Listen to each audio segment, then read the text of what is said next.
السلام علیکم ورحمۃ اللہ وبرکاتہ۔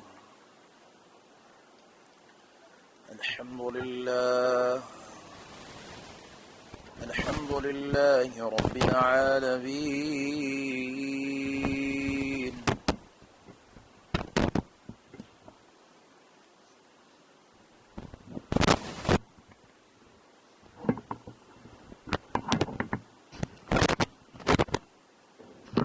والصلاة والسلام على سيد الأنبياء والمرسلين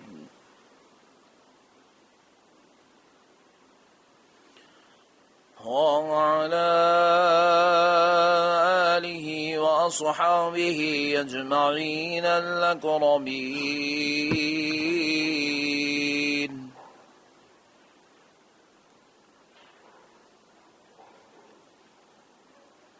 أشهد أن لا إله إلا الله وحده لا شريك له، وأشهد أن سيدنا ونبينا ومولانا محمدا عبده ورسوله. بسم الله الرحمن الرحيم.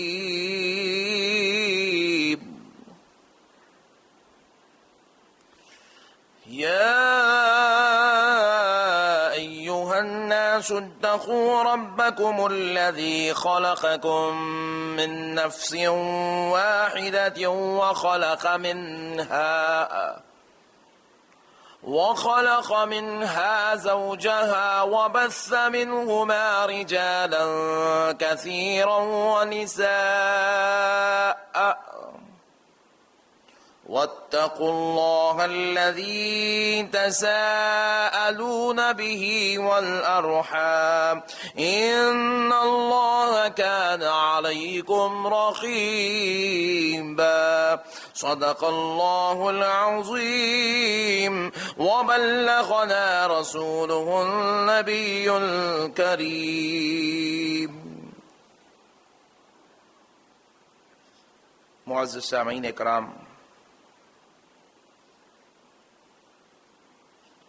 یہ اللہ تبارک و تعالی کا نہایت ہی فضل اور کرم ہے، اور اس کے پیارے حبیب رحمت للعالمین صلی اللہ تعالی علیہ وآلہ وسلم کی لطف عنایت ہے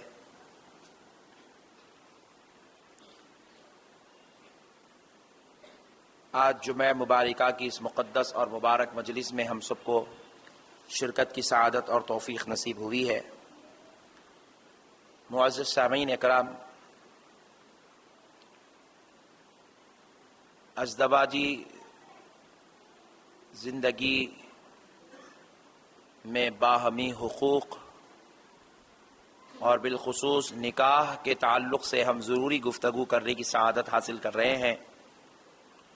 آج اسی سلسلہ گفتگو کو انشاءاللہ اختتامی مراحل میں ہم قرآن پاک کی وہ مقدس آیت مبارکہ جو سورہ نساء کی ابتدائی پہلی آیت ہے، جس کو خطبہ نکاح میں پڑھا جاتا ہے، اور بلکہ اسی آیت مبارکہ سے خطبہ نکاح کا آغاز ہوتا ہے، آج ہم اس آیت مبارکہ کے چند ضروری پہلو یعنی تفاسیر پر روشنی ڈالنے کی سعادت حاصل کرتے ہیں، تاکہ اس کے ذریعے سے نکاح اور خواتین کی اہمیت اور اس کے حقوق ہمیں سمجھنے کی سعادت نصیب ہو۔ معزز سامعین اکرام، اللہ تبارک و تعالی نے اس آیت کریمہ میں اپنے بندوں کو بالخصوص خواتین کے حقوق بیان فرمائے، مرد حضرات کو خواتین کے تعلق سے، عورتوں کے تعلق سے، بلکہ بیوی کے تعلق سے شوہر کو اللہ تبارک و تعالی نے اس کے اندر چند احکام نازل فرمائے ہیں۔ لیکن آپ ذرا غور کریں تو پتہ چلتا ہے کہ یہ آیت مبارکہ کا آغاز اللہ تبارک و تعالی یا ایھا الناس کے لفظ سے کر رہا ہے، اے لوگو۔ یعنی کہ ہمارا تو ایمان ایسا ہے کہ ہم سمجھتے ہیں کہ قرآن شریف مومنوں کے لیے نازل کیا گیا، ایمان والوں کے لیے نازل ہوئی، ایمان والوں کے لیے حکم دیا گیا، لیکن اللہ تبارک و تعالیٰ نے جہاں خاص اور مخصوص عبادات کی بات ہے تو وہاں ایمان والوں کا تذکرہ فرمایا، لیکن جہاں مجموعیت کا ذکر اللہ تبارک و تعالیٰ نے ایسے حقوق بیان فرمائے، ایسے احکامات نازل فرمائے جس کا تعلق مسلمان سے بھی اور غیر مسلمان سے بھی ہے، تو اللہ نے وہاں پر یا ایھا الذین آمنو کی شرط نہیں رکھی بلکہ یا ایھا الناس کہا، اے لوگو، جس میں مسلمان بھی آ گئے اور غیر مسلمان بھی آ گئے۔ اللہ نے سب سے ارشاد فرمایا اتقوا اللہ۔ دیکھیے آپ غور کرنے والی بات ہے، میں دوسرا جملہ پڑھ رہا ہوں۔ اللہ رب العزت نے ارشاد فرمایا یا ایھا الناس اتقوا اللہ، اے لوگو اللہ سے ڈرتے رہو۔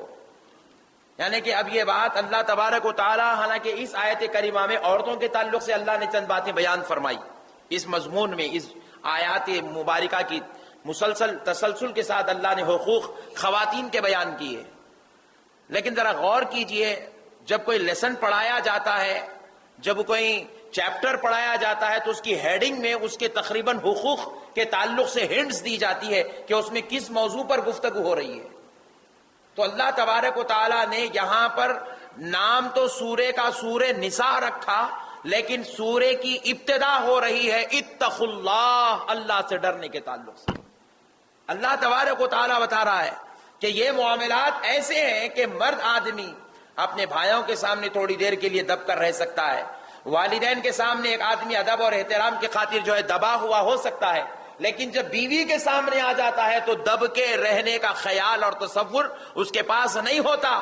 جب وہ بیوی کے سامنے آتا ہے تو یوں محسوس کرتا ہے کہ میں اس کا مالک ہوں، یہ میرے اختیار میں ہے، میں جیسے چاہوں جس طریقے سے چاہوں اپنی بیوی کے ساتھ گفتگو کر سکتا ہوں، جیسے چاہوں زبان استعمال کر سکتا ہوں، جیسے چاہوں اپنے ہاتھ پیر استعمال کر سکتا ہوں، جس طریقے سے چاہوں میں اس کے ساتھ معاملہ داری کر سکتا ہوں۔ یہ ایک ذہن انسان کے پاس ہوتا ہے، تو اللہ نے فرمایا خبردار، تو دوسروں کے پاس جاتا ہے، ان کے بڑے ہونے یا رشتہ دار ہونے کا لحاظ رکھتا ہے، لیکن جب بیویوں کے پاس جاتے ہو تو تم یہ حقوق کا خیال نہیں رکھتے، تو پھر خبردار تم اس بات کا خیال رکھو کہ جب تم بیویوں کے پاس جاتے ہو تو تمہارا رب تم کو دیکھ رہا ہے، تمہارا خدا تمہیں دیکھ رہا ہے، تمہارا رب تمہیں دیکھ رہا ہے۔ اب اللہ سے ڈرو اے بندو جب تم اپنی بیویوں کے پاس چلے جاؤ، اللہ سے ڈرو اے بندو جب تم اپنے بیویوں کے ساتھ معاملہ داری کرو، اللہ سے ڈرو اے بندو جب تم ان کے حقوق کے معاملات میں شیطان کے شر کی وجہ سے اپنے پیروں کو پیچھے کھینچ لیتے ہو، اپنے ہاتھ کو آگے بڑھانے سے پیچھے کھینچ لیتے ہو،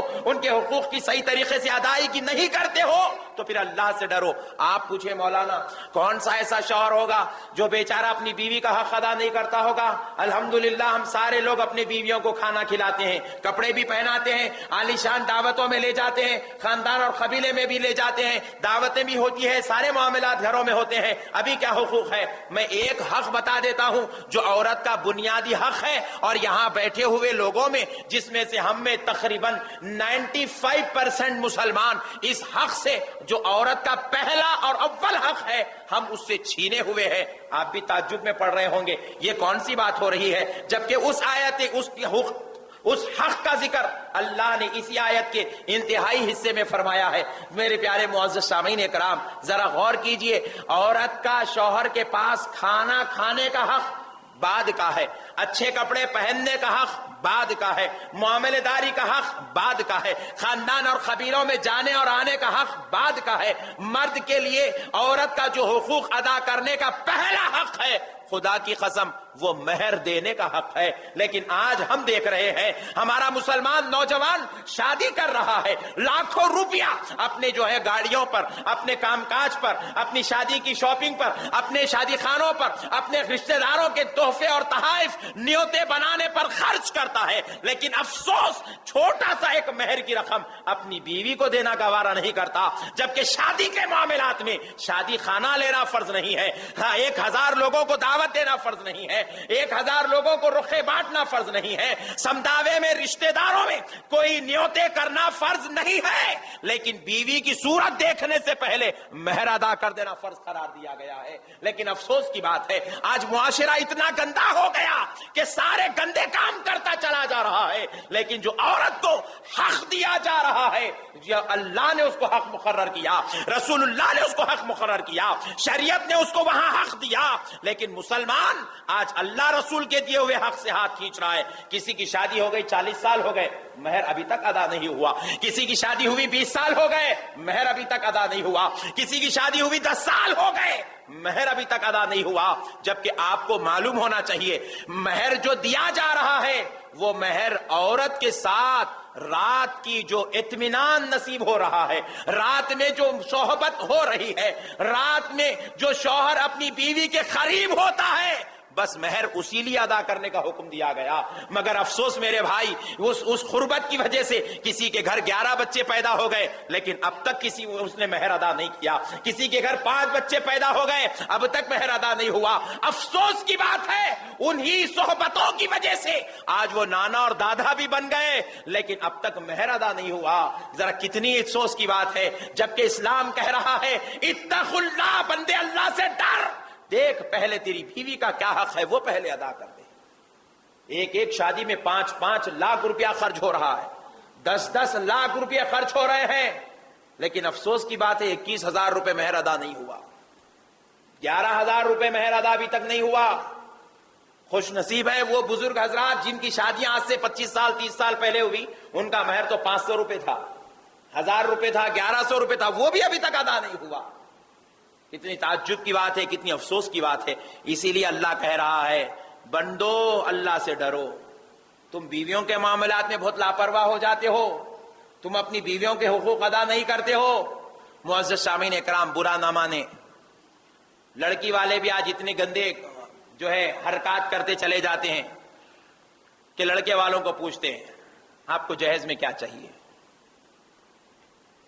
اور بدلے میں یہ نہیں پوچھ لیتے آپ مہر کتنا ادا کریں گے۔ مہر کی بات ہی نہیں ہوتی۔ میں کئی مرتبہ خطبے نکاح پڑھنے کے لیے بلایا گیا، دعوت دیا گیا، تو جب مجلس میں قاضی کے بازو بیٹھتا ہوں، قاضی صاحب پوچھتے ہیں مہر کتنا مقرر ہے، تب مشورہ ہوتا ہے مہر کے لیے۔ افسوس کی بات ہے لڑکی کا مہر لڑکی کا باپ یا لڑکی کا بھائی مقرر نہیں کر سکتا، لڑکی کا مہر لڑکی خود مقرر کرے گی، اور مہر عورت کے حسن و جمال پر، اس کی صحت اور خوبصورتی پر مقرر ہوتا ہے۔ عورت کا پہلا حق ہے شوہر کی زندگی میں وہ اپنے شوہر سے مہر حاصل کر لے، اور شوہر کا پہلا حق ہے اپنی بیوی کو ادا کرنے کا کہ وہ اپنی بیوی کو مہر ادا کر دے۔ لیکن افسوس کی بات ہے قاضی پوچھتے ہیں کیا 21,000 لکھ دوں، 11,000 لکھ دوں، 50,000 لکھ دوں؟ استغفر اللہ، قاضی پوچھتا ہے ہاں لکھ دو مول صاحب، جو بھی ہے لکھ دو۔ اب آپ والد کو خود نہیں معلوم مہر کس کا لیا جا رہا ہے، کس کا دیا جا رہا ہے، مہر کہتے کس کو ہے؟ شوہر کی زندگی میں جانے کے بعد بیوی کا سب سے پہلا حق اس کا مہر ہے، اور یہ مہر کوئی باپ یا بھائی نہیں، بیوی خود مقرر کرے گی، دلہن خود مقرر کرتی ہے کہ مجھے اتنی رقم چاہیے، مجھے اتنی رقم چاہیے، مجھے اتنی رقم چاہیے۔ مگر معزز سامعین اکرام، لیکن افسوس کی بات ہے شرم آنی چاہیے ان لوگوں کو جو دلہن والوں سے گاڑی بھی لے لیتے ہیں، جوڑے کی رقم بھی لے لیتے ہیں، ہاں دوسرا فنڈ بھی لے لیتے ہیں، دوسرا مال بھی لے لیتے ہیں، وہ بھی لے لیتے ہیں، یہ بھی لے لیتے ہیں، الیکٹرانک آئٹمز لے لیے، سارے روزمرہ کی زندگی کے جتنے آئٹمز سے لے لیے۔ ارے حد تو یہ ہے، بعض تو گندے اتنے جاہل ہیں کہ سسرال والوں سے پیسے لے کے کاروبار لگاتے ہیں، سسرال والوں سے پیسے لے کے کار خریدتے ہیں، اس کار کی ڈرائیونگ کر کے زندگی گزار رہے ہیں، آٹو خریدتے ہیں، آٹو چلاتے ہیں، پوچھا کہاں سے آنے آٹو، سسر نے دلایا ہے۔ اتنا بدترین ماحول آ گیا، جن کے گھر سے تم لاکھوں روپیہ لے لو، ان کی بیٹی کا پہلا حق تم مہر ادا نہیں کر سکتے، تو پھر بتاؤ اللہ کے پاس کیا جواب دو گے؟ کیا اللہ تعالیٰ چھوڑ دے گا؟ کیا اللہ تبارک و تعالیٰ چھوڑ دے گا؟ کیا اللہ اس کا حساب نہیں لے گا؟ اللہ تبارک و تعالیٰ اس بات کا حساب نہیں لے گا کہ تم نے اتنے لوگوں کو کھانا کیوں نہیں کھلایا، اللہ یہ نہیں پوچھے گا۔ تم نے اتنے جوڑے کپڑے کیوں نہیں ڈالے، اللہ یہ نہیں پوچھے گا۔ تم نے اتنی دعوتیں کیوں نہیں کی، اللہ نعوذ باللہ یہ نہیں پوچھے گا۔ لیکن دولہا اور دلہن سے پہلا سوال بروز محشر اللہ پوچھے گا تم نے کتنا مہر مانگا تھا اور تم نے کتنا مہر ادا کیا۔ اس کا سوال ہوگا، اس کا حساب ہوگا۔ جو حساب دینا ہے اس کا تصور اور خیال، اس کا فکر اور اس کا کوئی ہمیں تصور بھی نہیں ہے. لیکن افسوس جو چیزیں نہیں ہونا چاہیے تھا وہ ساری باتیں ہو رہی ہیں. ہم نے نکاح کو مکمل طور پر مغربی ماحول میں تبدیل کر دیا. نکاح والا رشتہ، نکاح والی احکام، نکاح والا شریعت والا قانون ہم نے مکمل غیروں کے حوالے کر دیا. یہود اور نصارہ جو طریقہ اختیار کرتے تھے، افسوس آج ہم نے وہ طریقوں کو اختیار کر لیا ہے.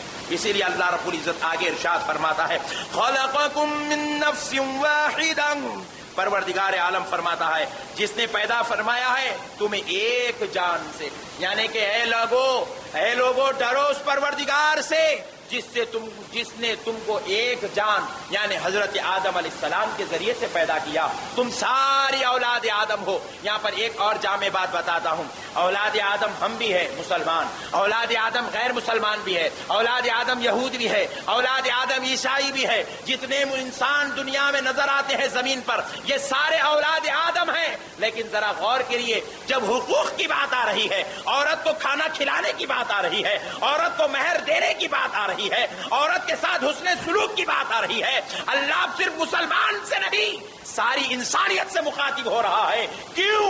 کسی بھی عورت پر، مسلمان ہی نہیں غیر مسلم پہ بھی اگر کوئی ظلم ہوتا ہے، عورت پر یہ ظلم اللہ کو برداشت نہیں ہے. عورت پر یہ ظلم اللہ کو برداشت نہیں ہے. اسی لیے اللہ کہہ رہا ہے ہم نے تم کو سب ایک باپ آدم سے پیدا کیا. جتنی عورتیں تمہارے گھر میں ہیں وہ ساری آدم کی بیٹیاں ہیں. اے آدم سے پیدا ہونے والوں، ان کی بیٹیوں کا حق ادا کرو، ان کے ساتھ حسن سلوک کرو، ان کے ساتھ نیکی والا، خیر والا، محبت والا معاملہ کرو. آج افسوس تھوڑا یہ بھی ہمیں دیکھنے کو مل رہا ہے. آگے دیکھیے اللہ رب العزت نے کیا ارشاد فرمایا.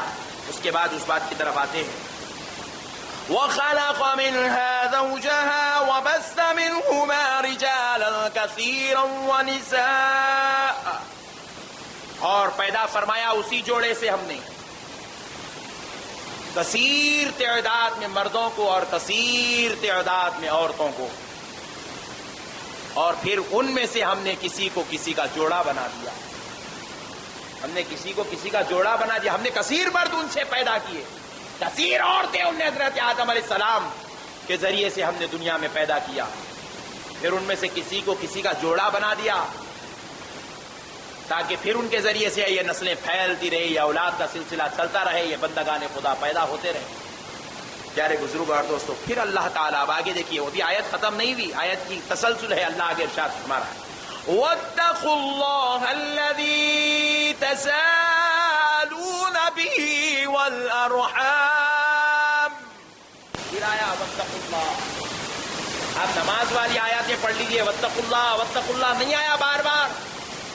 روزے والی، زکات والی، حج والی آیات پڑھ لیجئے، جو مضمون مسلسل ملتا ہے پڑھ لیجئے.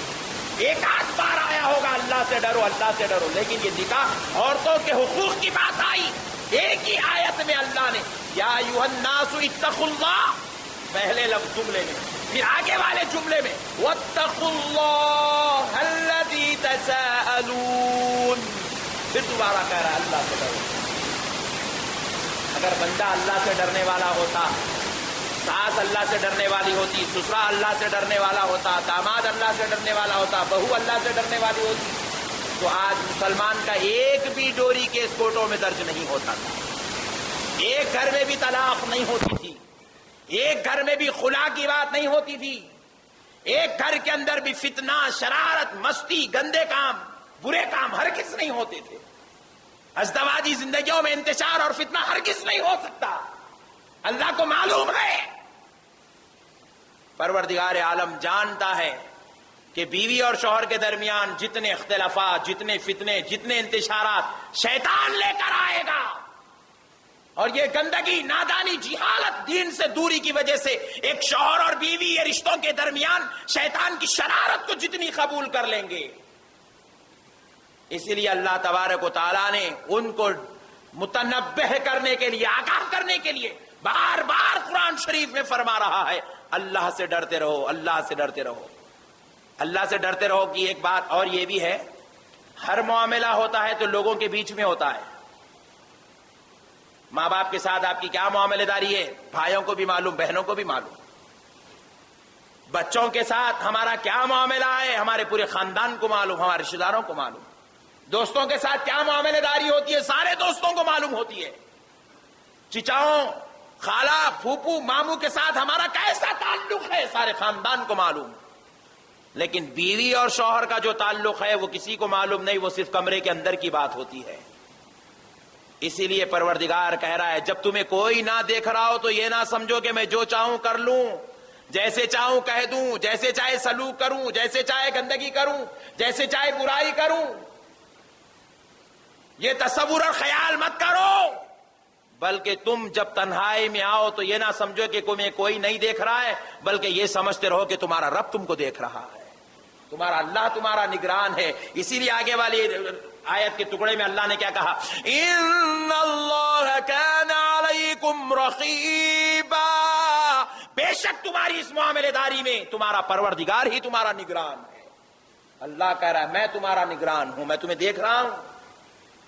تم کیسے بیوی کے ساتھ سلوک کر رہے ہو، بیوی شوہر کے ساتھ کیسے سلوک کر رہی، میں دیکھ رہا ہوں. میں جانتا ہوں تمہاری حرکتوں کو، تمہاری نیتوں کو. تم ساری دنیا سے تو بچ جاؤ گے لیکن کیا اپنے پروردگار سے بچو گے؟ چھوٹے چھوٹے معاملات پہ تم بیویوں پہ شک کر بیٹھتے ہو. کسی کے سامنے نکل جائے، غفلت ہو جائے تو تم عذاب کے انگار کے گودام بنا دیتے ہو. تم ان کی ماؤں کے پاس ان کو بھیجنے کے لیے فتنے اور انتشار کھڑے کر دیتے ہو. ان کے خاندان کی، ان کے گھریلو دعوتوں میں جانے سے تم جو لڑائی اور جھگڑا کرتے ہو، تم یہ نہ سمجھو کہ تمہیں کوئی نہیں دیکھ رہا ہے، بلکہ تمہارا رب تم کو دیکھ رہا ہے. اگر اس کو جلال آ جائے تو دنیا میں بھی بتا دے گا اور آخرت میں بھی بتا دے گا تم نے کتنا گندا سلوک کیا اپنی بیویوں کے ساتھ. بیوی، میں ہمارے استاد محترم حضرت علامہ طاہر رضوی القادری صاحب قبلہ رحمت اللہ علیہ صدر الشیوخ جامعہ نظامیہ کے پاس حضرت کے آخری حیات میں بہت خدمت میں رہتا تھا. تو حضرت قبلہ سے میں نے کہا حضرت مجھے کوئی نصیحت فرما دے، عنقریب شادی ہونے والی ہے. تو حضرت قبلہ نے ایک بڑی پیاری نصیحت کی تھی. فرمایا کہ بیوی کو نوکرانی نہیں سمجھنا. کہہ دو سبحان اللہ. نہیں بھائی، نوکرانی نہیں سمجھنا، بیوی کو نوکرانی نہیں سمجھنا. اور بیوی کو بچوں کے ساتھ جیسا سلوک کرتے ہو ویسا سلوک ہرگز نہیں کرنا. اٹھائے ایک جھاپڑ کھینچ دیے، لکڑی مل گئی لے لیے، بیلٹ لے لیے دے دیے، گالیاں دے دیے، عیب بیان کرنے، تانے مارنے لگ رہے ہیں. بچوں کے ساتھ ہوتا ہے اکثر ایسا، چھوٹے بچے غلطی کرتے ہیں مار دیتے ہیں. بولے بچوں کے ساتھ والا سلوک جو ہوتا ہے وہ بیوی کے ساتھ کبھی نہ کرنا. اور بیوی کو اپنی زندگی کا سب سے بہترین دوست بنا کر رکھنا. جس کی بیوی جس شوہر کی دوست بن جائے، خدا کی قسم اس زندگی میں کبھی جھگڑا نہیں ہو سکتا، کبھی انتشار، کبھی فتنہ نہیں ہو سکتا. مگر افسوس کی بات ہے آج ہم دوستوں کو، غیروں کو دوست بنائے، اور جو دوست ہمارے رب نے ہمارے گھر میں ہمارا اپنا دوست بنا کر بھیج دیا، ایسا دوست جس سے دوستی والا رشتہ قیامت تک نہیں ٹوٹے گا، حتیٰ کہ جنت میں بھی نہیں ٹوٹے گا، اس کو ہم نے اپنا دشمن بنا کے رکھا ہے. دشمنوں جیسا سلوک ہو رہا ہے، گندگی اور برائی والا سلوک ہو رہا ہے، بات بات پر گالی دی جاتی ہے. استغفر اللہ، لا حول ولا قوت الا باللہ. بیوی اور گالی یہ دو ایک جگہ جمع نہیں ہو سکتے. میرے پیارے آقا صلی اللہ علیہ وسلم ایک جگہ ارشاد فرماتے ہیں اپنی بیوی کو اپنے ہاتھ سے اس کے گال پر مت مارو. فرمائیں گال، کلے پر مت مارو، کیونکہ اس کا جو حسن و جمال والا چہرہ ہے اس کے رب نے اپنے ہاتھوں سے بنایا ہے. فرمائیں اللہ اللہ. ذرا سوچو میرے بھائی، کیا رسول اللہ صلی اللہ علیہ وسلم آقا علیہ الصلوۃ والسلام کے جسم اقدس میں خوشبو تھی؟ فطری طور پر آقا علیہ السلام کے جسم اقدس میں اللہ نے خوشبو بسا دی تھی. حضور کے بول و براس میں خوشبو، حضور کے تھوک مبارکہ میں خوشبو، حضور کے پسینے مبارکہ میں خوشبو تھی. لیکن پھر بھی اس کے باوجود حضور جو ہے عطر لگاتے تھے. کہہ دو سبحان اللہ. سرکار سے صحابہ نے ایک بار پوچھا یا رسول اللہ، اللہ نے جس کے پیشاب میں، پسینے میں، تھوک میں بھی خوشبو رکھی ہے، ویسے نبی کو عطر کی کیا ضرورت؟ تو پیارے مصطفیٰ فرماتے ہیں اگر مجھے میری بیویوں کا خیال نہ ہوتا تو میں ہرگز عطر نہیں لگاتا. اللہ اللہ. یعنی میں اپنی بیویوں کے لیے عطر لگاتا. اتنا خوشبو والا ہوں، پھر بھی میں ان کے قریب جاؤں تو میرے پاس سے کوئی کراہت والی بو نہ آئے، اس لیے میں ان کی خاطر خوشبو لگا لیتا ہوں. اب جو لوگ سگریٹیں پیتے ہیں، گٹکے کھاتے ہیں، دن بھر پسینے میں دوڑتے پھرتے ہیں، اب ذرا وہ تصور کریں کیا حقوق ہم اپنی بیوی کے ادا کر رہے ہیں۔ پیارے نبی صلی اللہ علیہ وسلم باہر جاتے، دعوت میں کسی نے دعوت دی، سرکار تشریف لے جاتے، حضور صلی اللہ علیہ وسلم فرماتے میرے سامنے لذیذ غذائیں ہوتی تو مجھے اپنی بیویوں کا خیال آتا، میں جب کھاتا تو ضرور انہیں یاد کرتا، دعوت میری تھی اس لیے میں کھا رہا ہوں، لیکن میں انہیں یاد ضرور کرتا، کاش کہ اس قسم کی غذائیں میری بیویاں بھی کھا لیتی تو اچھا ہوتا۔ لیکن آج ہمیں دعوت کی ضرورت نہیں ہے، نہیں، جیب میں اگر 100 کی پتی گر گئی تو پھر کون سی ہوٹل کی بہترین بریانی ملتی، ہم خود تنہا کھا کے آئیں گے، بیچاری چاہے چٹنی کھا جائے، دال کھا جائے، مرچی تیل کھا لے، وہ اس کی مقدر ہے، ہم تو بریانی کھا لیں گے۔ ہم حقوق ادا نہیں کر رہے میرے بھائی۔ اللہ تبارک و تعالیٰ نے یہ آیت میں حقوق اور کیا کہا دیکھو، وَاتَّقُوا اللَّهَ الَّذِي تَسَاءَلُونَ بِهِ وَالْأَرْحَامَ، اللہ نے ارشاد فرمایا اللہ سے ڈرو جب تم تنہائی میں ہو، اور ہرگز ایسا کام نہ کرو جس سے رشتہ ٹوٹ جاتا ہو۔ ارحام کہتے ہیں رشتہ داریوں کو، اور خصوصاً بیوی والا، شوہر والا رشتہ، سماجی زندگی والا رشتہ۔ اللہ کہہ رہا ہے اسے کوئی حرکت مت کرو جس سے رشتہ ٹوٹ جاتا ہو، ایسی کوئی حرکت مت کرو۔ میرے پیارے بھائی، آج ہم نعوذ باللہ من ذالک استغفر اللہ، ہم بھی اپنی بیٹیوں کو، آپ کے گھر آپ کی بیٹی آئے سسرال سے تو جب وہ آ کر اپنے شوہر کی شکایت کرے، خبردار ہرگز مت سننا، ہرگز مت سننا، کہنا کہ بیٹی تو جتنا ہو سکتا ہے صبر کے ساتھ، برداشت کے ساتھ زندگی گزارنے والی بن جا۔ آج کئی باپ ایسے ہیں یوں کہتے ہیں تو آ جا بیٹی، جو ہوتا میں دیکھ لوں گا۔ کیا دیکھ لیں گے آپ؟ جس کا مقدر رب نے لکھا ہے کیا آپ سدھار سکتے ہیں؟ کیا آپ تحریر بدل سکتے ہیں رب کی لکھی ہوئی؟ کیا آپ نعوذ باللہ عذاب کو ٹال سکتے ہیں؟ نہیں ٹال سکتے۔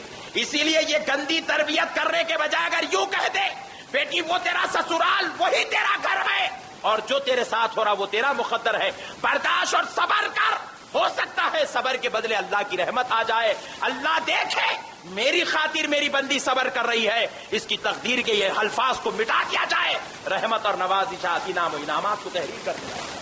کوئی تعجب کی بات نہیں ہو سکتا۔ اس لیے میرے بھائیوں، معاملے داریوں کو درست کرنا ہی سب سے بڑی انسانیت۔ اس لیے اللہ کہہ رہا ہے رقیبا، میں نگرانی کر رہا ہوں تمہاری، میں نگران ہوں اس معاملات میں۔ معزز سامعین اکرام، ایک بات بتا دیتا ہوں، حقوق ہے عورت کا، چاہے وہ ہماری بیٹی ہو، بہن ہو، جو بھی ہو، اگر کسی کے گھر گئی ہو یا پھر کسی کی بیٹی اور بہن ہمارے گھر بیوی بن کر، بھاوج بن کر آ گئی ہو، بہو بن کر آ گئی ہو، تو حق ہے وہ عورت کا، جو شریعت کے دائرے میں آپ کو سنا رہا ہوں، عمل کرے یا نہ کرے، اللہ ہم کو عمل کی توفیق دے دے، بس ہے، آپ کی مرضی میری مرضی ہے، لیکن اللہ عمل کی توفیق تو سب کو دے۔ اور خصوصاً جتنے سسر یہاں بیٹھے ذرا غور سے سماعت کر لیں، ہر مہینے میں 8 دن بہو اگر اپنے میکے جانا چاہتی ہے تو یہ شریعت کا دیا ہوا حق ہے، وہ استعمال کر سکتی ہے۔ امام اعظم ابو حنیفہ رحمۃ اللہ علیہ نے لکھا ہر مہینے میں 4 دن سے 8 دن بیٹی اپنے میکے واپس آ سکتی ہے، ماں باپ کے گھر رہ سکتی ہے، یہ اس کا شرعی حق ہے، لکھے امام اعظم۔ بس 6 مہینے میں ایک وقت گئی تو 2 دن میں نہ آ جاؤ، نہیں آئے تو بھائی سمجھو سسرال کی خرابی۔ بیٹی کا حق ہے، وہ میکے آ سکتی ہے ہر مہینے میں 8 دن سے 4 دن، یہ اس کا حق ہے۔ کم سے کم 4 دن، زیادہ سے زیادہ 8 دن وہ اپنے میکے آ سکتی ہے، یہ اللہ اور اس کے رسول کا، امام اعظم ابو حنیفہ رحمۃ اللہ علیہ کے فتوے کے مطابق فیصلہ ہے۔ مگر پیارے بھائی، آج افسوس ہم ان حقوق کو نہیں جاننے کی وجہ سے ہمارے ماحول میں انتشار اور بگاڑ پیدا ہو رہا ہے۔ اور امام اعظم ابو حنیفہ رحمۃ اللہ علیہ سے پوچھا گیا، بیوی کے گھر والے، بیٹی کے گھر والے بیٹی سے بات کرنا چاہتے ہیں قاصد کے ذریعے یا خط کے ذریعے، یا آج کے زمانے کے اعتبار سے لے لیں فون کے ذریعے، اس زمانے تو فون نہیں تھا، میں آج کے زمانے بات سمجھانے کے لیے عرض کر رہا ہوں، تو کیا اس کو حق ہے؟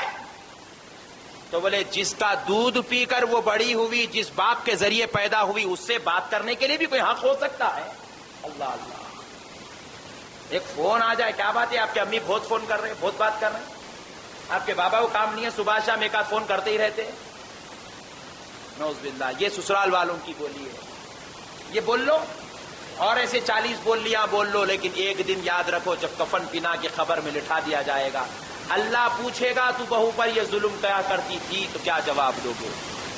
اللہ پوچھے گا سسر ہونے کے ناطے تو اپنی بہو پر یہ ظلم کیوں کرتا تھا، تو کیا جواب دو گے؟ جب نہ وہاں بیٹا آئے گا، نہ بہو آئے گی، نہ داماد آئیں گے، نہ پوترے آئیں گے، نہ نواسے، اللہ ہوگا اور اللہ کا مجبور بندہ لیٹا ہوا ہوگا تیری خبر میں. اس وقت اللہ حساب پوچھے گا. اسی لیے اللہ کہہ رہا ہے ان اللہ کان علیکم رقیبا. معاملے داری کرتے وقت اپنے آپ کو تنہا مت سمجھو، جو چاہے جیسے چاہے فیصلے مت سناؤ. تمہارا رب تم کو دیکھ رہا ہے، تمہارے معاملات کی نگرانی کر رہا ہے. اللہ سے ڈرو. معزز سامعین اکرام، بعض مرتبہ فہرستیں بنا دی جاتی ہے، لسٹ بنا دی جاتی ہے کہ ہم اتنا دیں گے، اتنا دیں گے، اتنا دیں گے، لیکن کسی وجہ سے اس کے اندر کچھ کمی ہو جائے، جب تک وہ کمی پوری نہیں ہوتی. میں نے آج بھی لوگوں کو میں اپنی آنکھوں سے دیکھا، اپنے ذاتی تجربے پیش کر رہا ہوں، جن کی ماشاء اللہ شادیاں ہوئی، اولاد ہوئی، اولاد کی بھی شادیاں ہو گئی، وہ دادا بن گئے. آج بھی کہتے ہیں آپ کے بابا سائیکل دیتے بولے تھے، سائیکل نہیں دیے. ارے بھائی کوئی معاملے میں اونچ نیچ ہو جائے، پہلے تو اونچ نیچ ہونی نہیں چاہیے. اگر کسی سے غفلت سہون ہو جا رہی ہے، کوئی شخص کچھ چیز دینے کا وعدہ کر رہا ہے اور کسی وجہ سے مجبور ہو کر نہیں دے سک رہا ہے، تو اس کو اتنے تانے، اتنے تانے، اتنے تانے. بیچاری دادی بن گئی مگر وہ سائیکل والا تانا بھی ختم نہیں ہوا.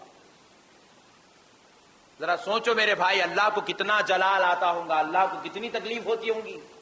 اجی ہم بھی تو اللہ سے وعدہ کر کے ہم تیری بارگاہ میں سجدے کریں گے. اللہ پوچھ لے تو سجدے کا وعدہ کیا، سجدہ نہیں کرتا، اس کا بدلہ کیا لوں؟ تو بتاؤ کیا جواب دو گے؟ اللہ کیا حساب دے سکیں گے اللہ کو سجدوں کا؟ اور اسی لیے پیارے مصطفیٰ جان رحمت فرماتے ہیں، جو اللہ کے بندوں پر رحم کرتا ہے اللہ اس پر رحم کرتا ہے. جو اللہ کے بندوں کے ساتھ خیر کا معاملہ کرتا ہے اللہ اس کے ساتھ خیر کا معاملہ کرتا ہے. ارے میاں تم لوگ بڑے خوش نصیب ہے، تم لوگوں کو اتنا سامان مل رہا، ہم لوگوں کیا ملا؟ میاں کچھ بھی نہیں ملا. ارے نادان، اللہ کی اتنی بڑی نعمت، بیوی مل گئی، اور کیا چاہیے؟ اس کے ذریعے اللہ نے راتوں کی راحت، دن کا چین نصیب کیا، اس سے بڑی نعمت اور کیا چاہیے؟ دنیا کی ساری دولت ایک طرف، لڑکتے ہوئے بیٹے کا مسکراتا ہوا چہرہ ایک طرف، اتنا لخت جگر نور نظر بیٹا اس کے ذریعے اللہ پیدا کر دیا، اور کیا چاہیے؟ مگر افسوس کی بات ہے یہ ساری نعمتیں بھول جاتے ہیں، جہاں ایک آدھ جگہ کمی اور خرابی ہو جاتی وہاں جا کر اٹک جاتے ہیں. اس لیے میرے پیارے بھائیوں ایک بات اور سن لیجیے، اللہ تبارک و تعالیٰ نے قرآن شریف میں ارشاد فرمایا، اللہ رب العزت نے قرآن شریف میں ارشاد فرمایا وَآتُوا النِّسَاءَ صَدُقَاتِهِنَّ نِحْلًا. اللہ رب العزت فرما رہا ہے اور تم اپنی بیویوں سے جو مہر سن لو مقرر ہو چکا ہے تو اس کو خوشی خوشی ادا کر دو. کیسے کیسے ادا کرو بھائی؟ خوشی خوشی ادا کرو فرما رہے ہیں اللہ تبارک و تعالیٰ. قرآن شریف کیا آیت ہے؟ بیویوں سے جو مہر مقرر ہوا اس کو خوشی خوشی ادا کر دو. لیکن افسوس کی بات ہے آج کل دیکھنے میں آ رہا ہے معاملہ، شوہر کا انتقال ہو گیا، بوڑھی ہے بیچاری 70-80 سال کی، 60 سال کی بوڑھی کو لائے، پیروں کا نے کھڑا کر کے بولو مہر معاف کر دی، بولو مہر معاف کر دی، بولو کیا ہے بھائی؟ اللہ بول رہا خوشی خوشی ادا کرو، میت کہنے لا کے مہر معاف کری بولو، مہر معاف کری بولو. یہ اتنی بری نوبت نہیں آنا میرے بھائی، خدا کی قسم اس سے برا انسان اور دنیا میں کوئی نہیں ہو سکتا جس کو مرنے کے بعد بھی معافی دینا پڑ رہا بیچارے کو. اس سے برا انسان کوئی نہیں ہے دنیا میں.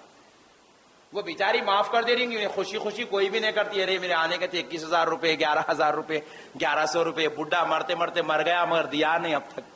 کوئی بھی خوشی سے معاف نہیں کرتی میرے بھائی. قرآن کے خلاف جا رہے ہیں ہم، اللہ کے قانون کے خلاف، رسول اللہ کے اصول کے خلاف جا رہے ہیں. پیارے آقا صلی اللہ تعالی علیہ وسلم نے کتنی 11 نکاح فرمائے. کتنے؟ ہم سرکار کے غلام ہیں نا میرے بھائی. سرکار کی ذات سے بڑھ کر کوئی ذات ہمارے پاس آئیڈیل نہیں ہے. خدا کی قسم ایک نکاح بھی سرکار بیوی سے پہلے ملے مہر بعد میں ادا ہو ایسا نہیں کرے. سرکار پہلے مہر ادا کرے بعد میں بیوی کو دیکھے. کہہ دو سبحان اللہ. ہم سرکار کے غلام سرکار کی سنت پہ عمل کریں گے. کریں گے نا بھائی انشاءاللہ. جن کی شادیاں نہیں ہوئی ان سے پوچھ رہا ہوں میرے بھائی. تو میرے بھائی انشاءاللہ امید کرتا ہوں آپ تمام نوجوانوں سے اللہ کے واسطے پہلے مہر ادا کریے. فرسٹ مہر, یہ مہر میں دو قسم, ایک مہر معجل عجلت کے ساتھ جلدی دے دینا, پہلے مہر دینا بعد میں بیوی کے پاس جانا. پھر دوسرا مہر مؤجل حمزہ کے ساتھ, اور یہ بعد میں مہر دینا, پہلے پورے کاما کر لینا, بچے پوترے نواسیاں نواسے, پھر آخری میں میت میں جاتے وقت خبر میں جانے سے پہلے معاف کرا لینا. یہ مؤجل ہے. تو اس لیے میرے بھائیو اللہ کے واسطے مؤجل والے مت بنو, معجل عجلت والے جلدی ادا کرنے والے بن جاؤ.